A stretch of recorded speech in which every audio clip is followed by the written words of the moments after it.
స్థానిక శ్రీ వెంకటేశ్వర ఆనం కళా కేంద్రంలో రాజమహేంద్రవరం అర్బన్ పరిధిలోని ఉన్నత ప్రాథమిక పాఠశాలల ప్రధానోపాధ్యాయులు ఉపాధ్యాయులతో జిల్లా విద్యాశాఖాధికారి కంది వాసుదేవరావు సమీక్షా సమావేశం నిర్వహించారు. ఈ సందర్భంగా డీఈఓ మాట్లాడుతూ ఈ విద్యా సంవత్సరం 10వ తరగతి విద్యార్థుల విషయంలో ముందు నుంచే ప్రణాళిక అమలు చేయడం ప్రారంభించామని అన్నారు. ముందస్తు ప్రణాళికతో చేసిన ఏ పనైనా విజయవంతం అవుతుందన్నారు. 10 విద్యార్థులకు 100 రోజుల ప్రత్యేక కార్యాచరణ ప్రణాళికను నిబద్ధతతో అమలు చేయాలన్నారు. ఈ ప్లాన్ అమలు తీరు పరిశీలనకు ప్రత్యేకంగా పర్యవేక్షణ అధికారులను నియమించామని చెప్పారు.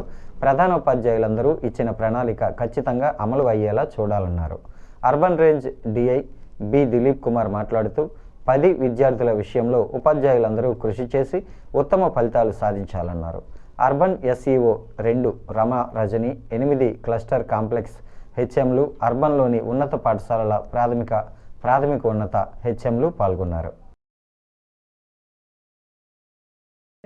మరి ఈ విధంగా మేము లాస్ట్ ఇయర్ అయితే చదివించడం అంటే పీరియడ్ ప్లాన్ చదివించడం, ఒక పీరియడ్ రాయించడానికి అలా ప్రతి టీచర్కి కూడా అడాప్షన్ ఇవ్వడం, ఎక్కువ బెటర్ పర్సంటేజ్ వచ్చేలాగా మేము కష్టపడి పనిచేసి సహకరించాలి. చూడండి అన్న అవకాశం ఉంటే అందరూ మాట్లాడారు. అక్కడి నుంచి కూడా అందరూ మాట్లాడింది కూడా మనకి ఒకటే, గ్యారంటీ ఎఫ్ఎల్ఐలు అలాగే 10th క్లాస్ అంటే 75 days action plan, 100 days action plan, ఈ రెండు ప్రధానంగా మీ వరకు అంటే ప్రాథమిక స్థాయిలో ఉన్న ప్రాథమిక స్థాయి పాఠశాలలో పనిచేస్తున్న ఉపాధ్యాయులు కానివ్వండి, హై స్కూల్స్లో పనిచేస్తున్న స్కూల్ అసిస్టెంట్స్ కానివ్వండి, మీ వరకు విషయాలు పూర్తిగా రావు. ఎందుకంటే మీరు వెబెక్స్లో పాల్గొనే అవకాశం మీకు లేదు. కంపల్సరిగా ఈ రోజుల్లో పాఠశాల ప్రధానోపాధ్యాయులు high school, complex systems, MEO 1 and 2, డెప్యూటీఓస్, డిఈఓలు, ఆర్జేడీలు తరచుగా మేము వెబెక్స్లో పాల్గొంటున్నాం.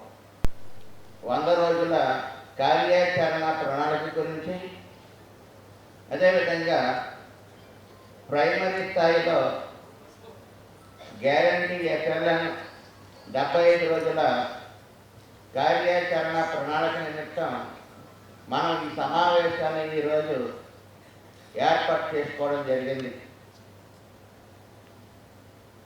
ఇప్పటికే 10వ తరగతి విద్యార్థులకు అందరికి కూడా సిలబస్ మనం కంప్లీట్ చేసుకొని 6వ తారీఖు నుండి 100 రోజుల కార్యాచరణ ప్రణాళిక అమలు చేయడం జరుగుతూ ఉంది. అదేవిధంగా ప్రాథమిక స్థాయిలో 75 రోజుల కార్యాచరణ ప్రణాళిక మనం ఈ నెల 8వ తారీఖు నుండి దాన్ని కూడా మనం అమలు చేస్తూ ఉన్నాము.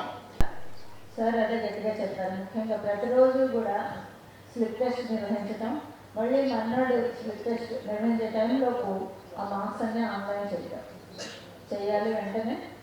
ఆ తర్వాత ఒక ఎంఈఓ కానీ క్లస్టర్ హెచ్ఎంస్ ఇదంతా కూడా రివ్యూ చేసుకోవాలి. మండలిలో ఎలా ఉంది ప్రోగ్రెస్, ఏంటి, ఏ స్కూల్లో ఎలా ఉన్నారు, ఈ రైజింగ్ స్టార్ నుంచి షైనింగ్ స్టార్స్ కింద ఎంతమంది మారే అవకాశం ఉంది, ఇవన్నీ కూడా ఎప్పటికప్పుడు రివ్యూ చేసుకోవాలని చెప్పారు సార్.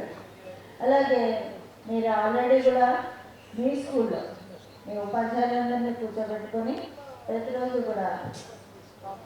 కాకపోతే కనీసం 2-3 రోజులకు ఒకసారైనా పరిస్థితి ఏంటి, ఎంతవరకు ఇంప్రూవ్మెంట్ ఉంది, ఎక్కడ పిల్లలు ఎవరు వెనుకబడుతున్నారు ఏంటి, ఇవన్నీ కూడా చూసుకోవాలి. చూసుకుని యాక్షన్ ప్లాన్ విజయవంతంగా నడిచేటట్టు చూసుకోవాలి.